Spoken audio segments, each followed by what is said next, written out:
back again.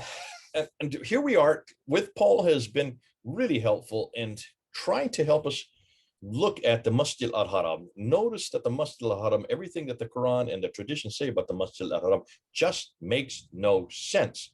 They've got the wrong place, the wrong people, the wrong events at the wrong time.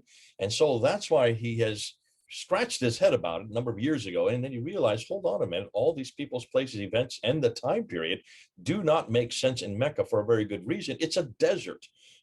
There's nothing there. There is no traditions there. There is no history there. There are no empires there. There is no trade there. There is nothing. It just sits in the middle of a deserted plain and a plateau where there are few little hamlets. But these hamlets could not have created the history that we now know today, the enormous history that the Quran is full of, with all these prophets and these peoples and these places and these huge events, enormous amount of history that just makes no sense so far south. However, in his category, it makes all the sense when you go further north. And we've said this so many times, look further north, look further north, look to where the empires exist, look where the Fertile Crescent is, look and see where the people are, look where the civilizations are happening, and especially look to Jerusalem. And why?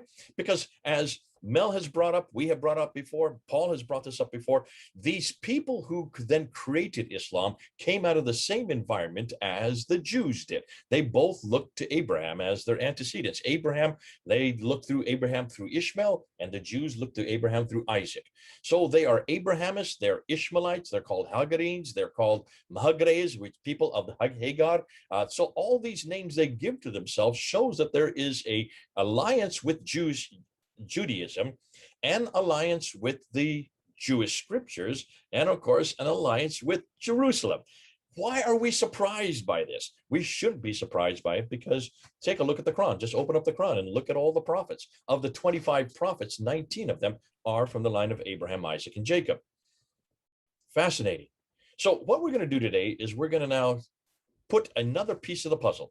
And Paul has come and agreed. In fact, this is something that I've never seen this before. This is brand new. What Paul's going to introduce you, I don't think any of you have heard before.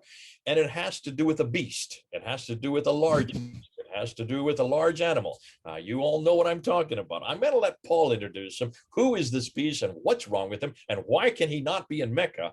But it makes sense for much further north. Over to you, Paul. Okay, yes, the elephant, the animal we're going to be looking at today is an elephant, and we're going to be looking at Surah 105 of the Quran, which is the Surah of the elephant. And we can't really imagine an elephant going to Mecca, but could you have an elephant at Jerusalem? Yes, very much we can, and we do, if you know your Bible. Fine. Well, Surah 105 is a very short Surah of the Quran. This is it in its entirety. So just 5 short verses. It says, "Hast thou not seen how thy Lord dealt with the masters of the elephant? Did he not make their scheming go astray, and send against them birds in swarms, pelting them with stones of baked clay, such that he made them like devoured husks?" The traditional explanation for this is a rather elaborate one. It is said that King Abraham of Himyar, which is more or less where Yemen is now, was seeking to invade Mecca with elephants in order to destroy the Kaaba. And you see, if you see at the top of the screen there, you see a still from a film of the life of Muhammad, in which it has a reenactment of this scene with all the elephants tramping across the desert, marching on Mecca. As it happens, the story goes that this took place in the year 570, which is referred to as the year of the elephant, and then that is actually the date that the year that Muhammad was born. And Muhammad's father, Abu Talib, is for some reason or coincidentally involved in the defense of Mecca, and he's evacuating people to all the hilltops around so they can all look down and on what is happening below them. That is the official story.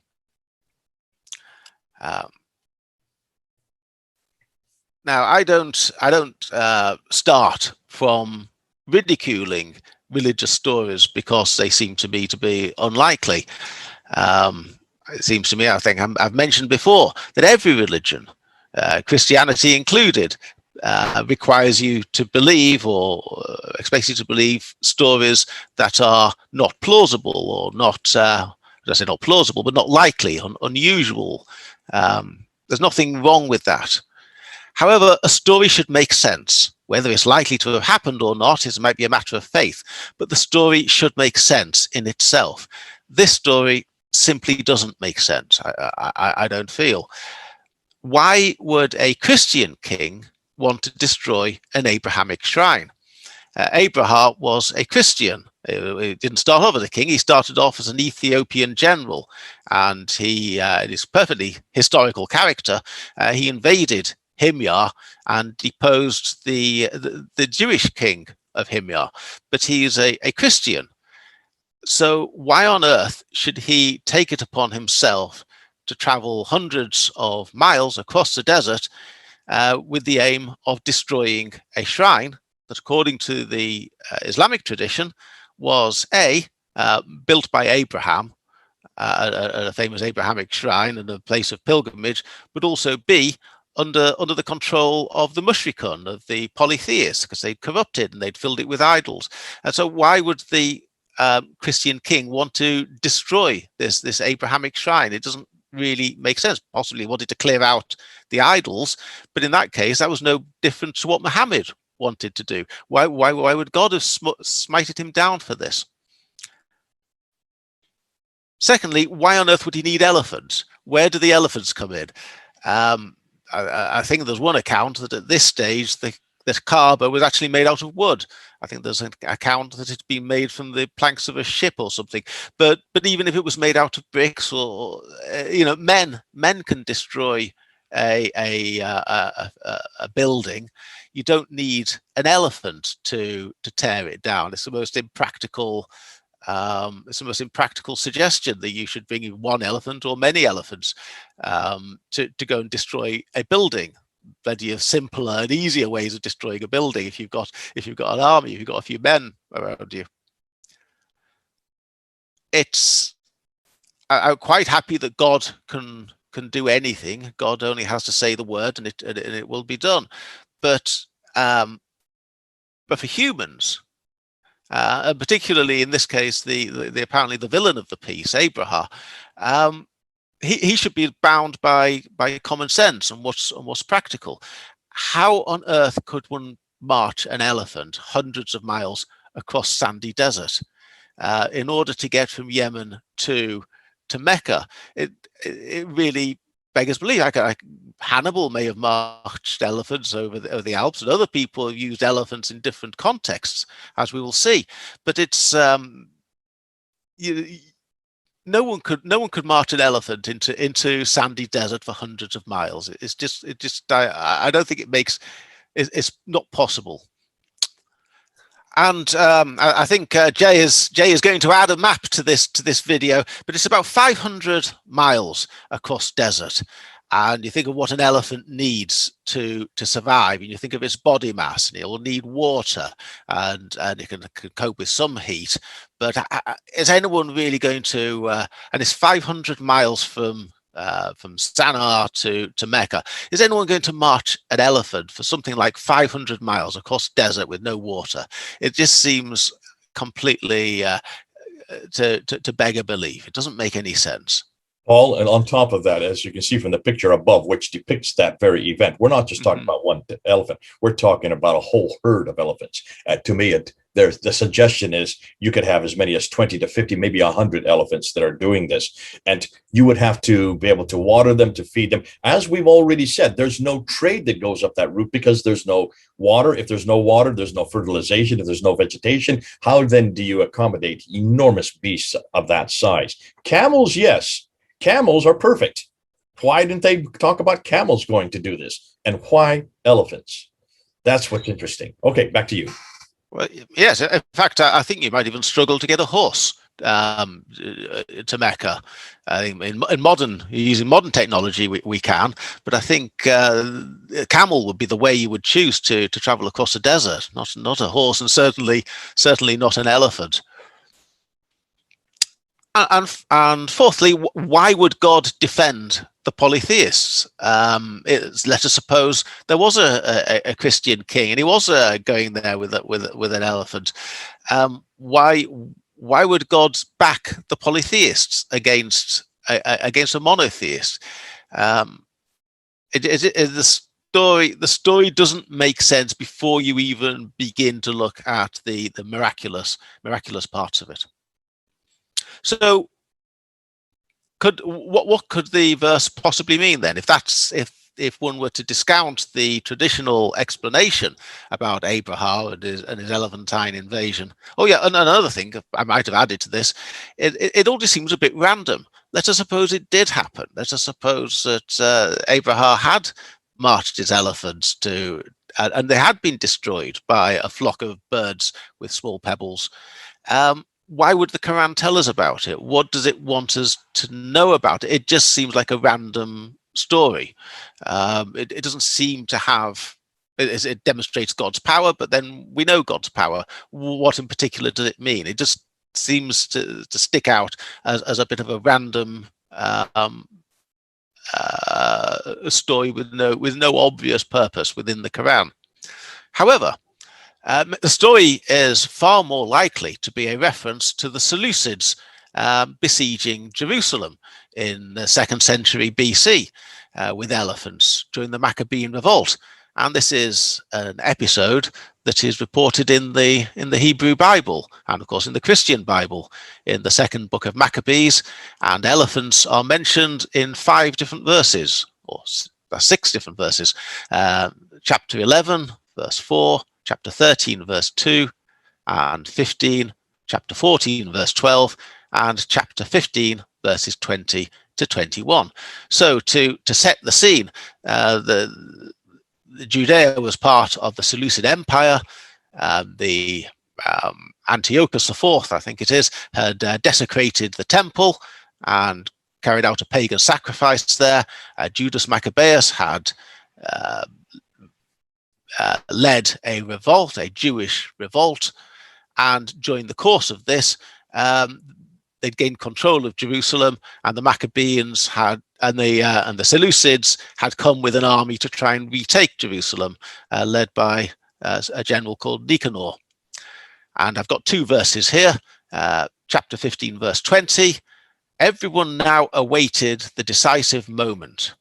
The enemy were already drawing near. This is to Jerusalem, with their troops drawn up in battle lines, their elephants placed in strategic positions, and their cavalry stationed on the flanks.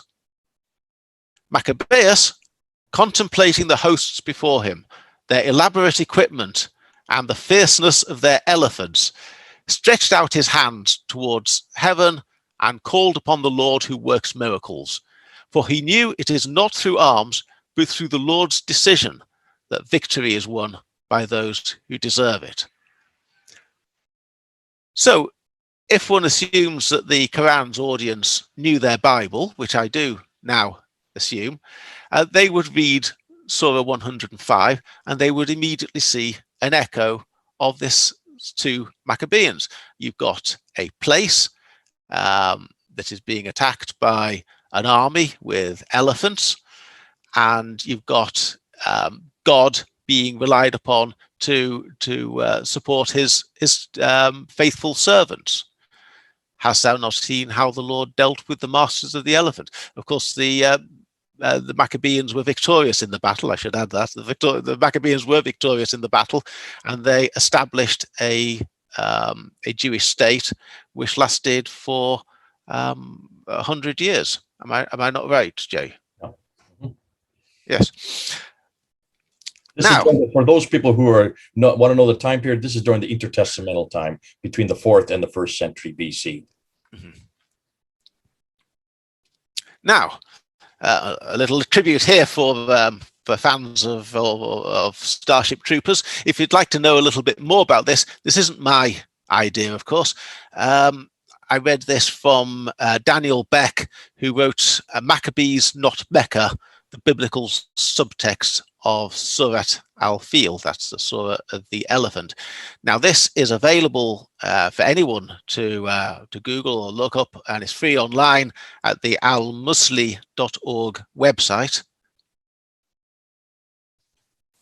However, I would strongly recommend anyone with a keen interest in this to buy the book, The Evolution of the Early Quran from Anonymous Apocalypse to Charismatic Prophet, because this essay is in this book, and I have the book here in front of me. Right, now the Quran isn't referring its audience to the book of Maccabees just completely out of any context. I don't think. It's trying to inspire its audience by referring to this this episode in the past where God has supported his people even though their enemies were equipped with elephants.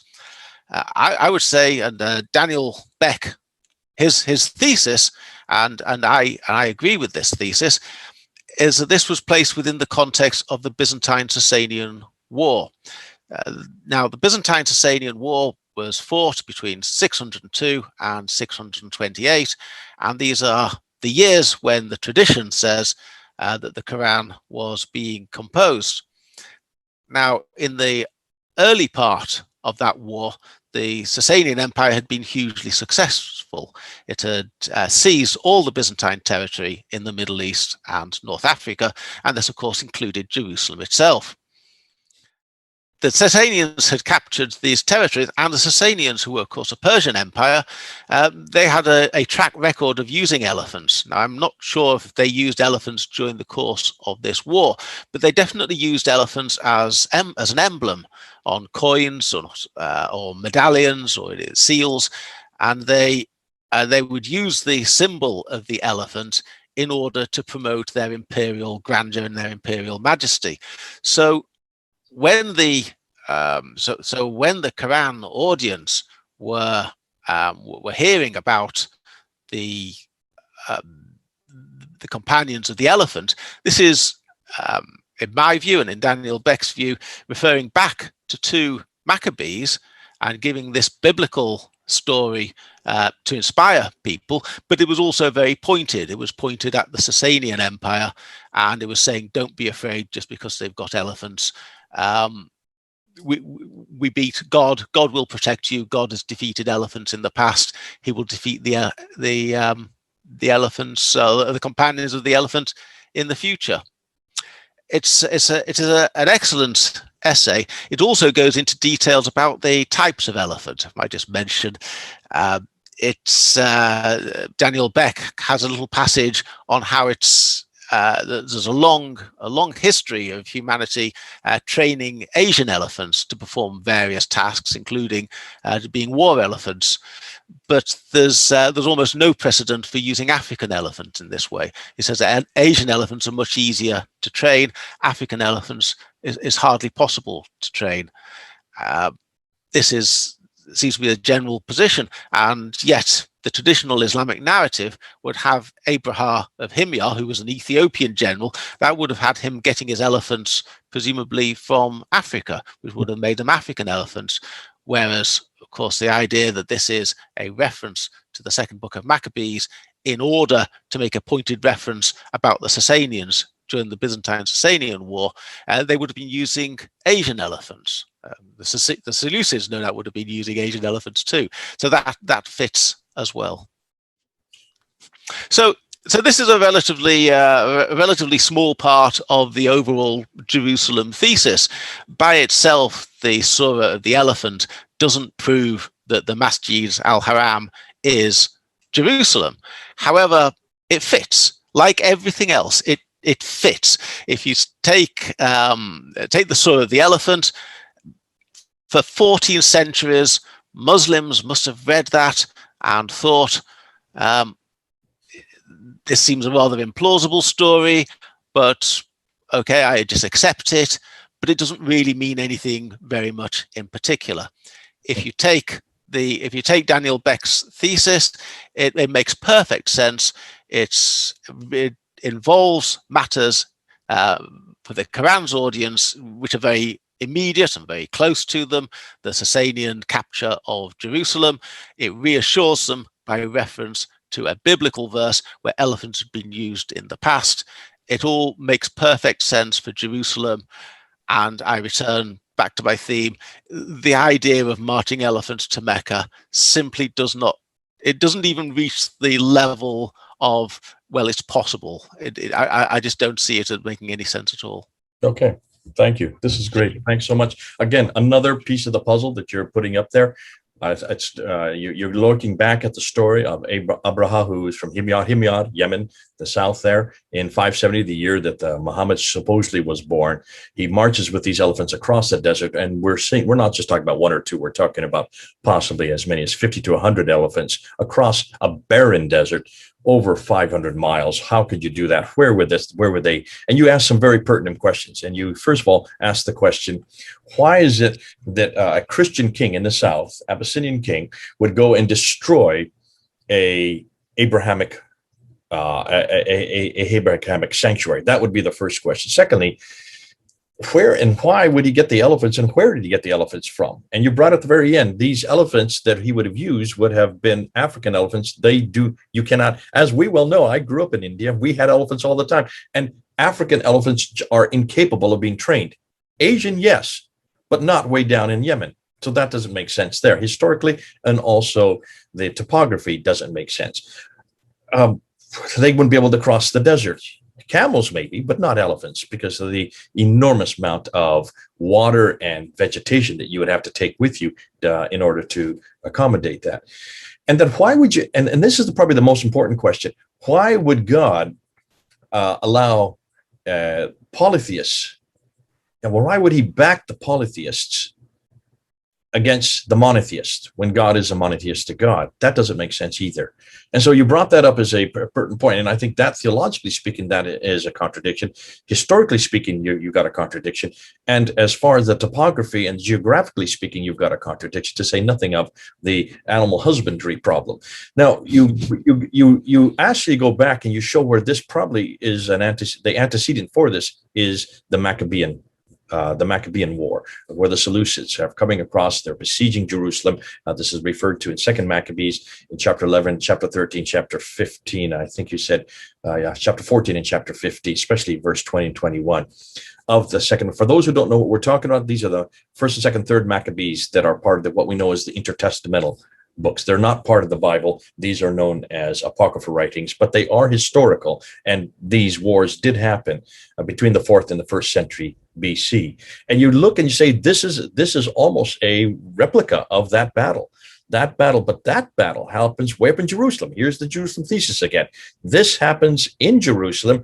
It is taking that battle that happened, a real battle that did happen historically, which makes sense because those would have been Asian elephants. If they're coming from the Seleucids, they would have used Asian elephants, taking that battle and redirecting and putting it down to a reference point that happens in 570, just before the time Muhammad is born. And the Islamic traditions have borrowed, once again, something that happens much further north, in this case, 1,000 miles further north. Thanks for introducing Daniel Beck to us. I've never heard his name before. This is good. That book, if you could just hold it up. Yep. It looks in mirror writing on my screen, but it's called The Evolution of the Early Quran from Anonymous Apocalypse to Charismatic Prophet by Daniel Beck. If I can say, it was one of the first books that I bought on Islam. It shouldn't have been, because it's not easy going. It's quite technical, very densely argued. There's a huge amount in there. For anybody who's really interested in the topic, and anyone who really wants to understand the Quran and prepared to put in some serious study, then it's an excellent book. For its material, it is one of the best books that I have read during the course, but I wouldn't make it my first book. If you're just starting out, find something a bit simpler.